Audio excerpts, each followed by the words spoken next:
One of the difficulties in doing intarsia is that for all of those designs, you have all of these ends that you've got to weave in.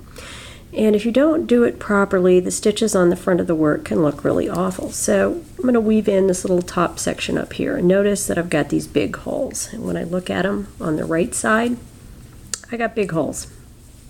It doesn't look very good. So the first step is to go in and find the yarn tails and make those stitches smaller. And in some cases, if the stitches on the other side are kind of big, you can use a tapestry needle to reduce the size of those stitches as well. Okay? Now, I'm going to check on the right side first and see how those are looking.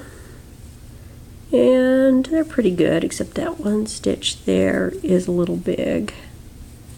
And go over and just kind of play around with these guys just a bit. And I'm going to weave this one in first. Now the method that I use to weave in yarn tails is the duplicate stitch method. And the duplicate stitch method means that you duplicate the stitches on the back.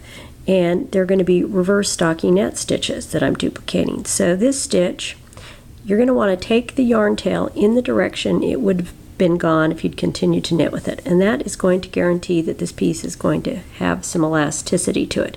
If you take it in the other direction, it's going to cross a stitch at the base, it could leave a hole, and it's just not going to be as elastic. So this stitch would have gone in this direction, so, and it is kind of hard to see in this dark yarn. And am I concerned that I'm taking a lighter yarn over a darker part? Not particularly, because what I'm going to do is I'm going to slightly split the yarn, and that's going to keep the stitches on the top, or on the actually, on the bottom, but it's going to keep them out of sight. And this is kind of hard to do with intarsia because you've got all of these joins and so on that kind of get in the way. Now before I finish that one, I'm going to go in and start to weave in this yarn tail because the two of them kind of interlock, and I don't want to weave in one yarn tail and have it immobilize the other yarn tail. Now this one, I'm going to want to go over in this direction.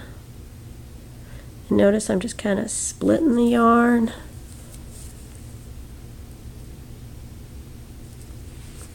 And I'm just trying to keep my yarn tails on top of the yarn in the back.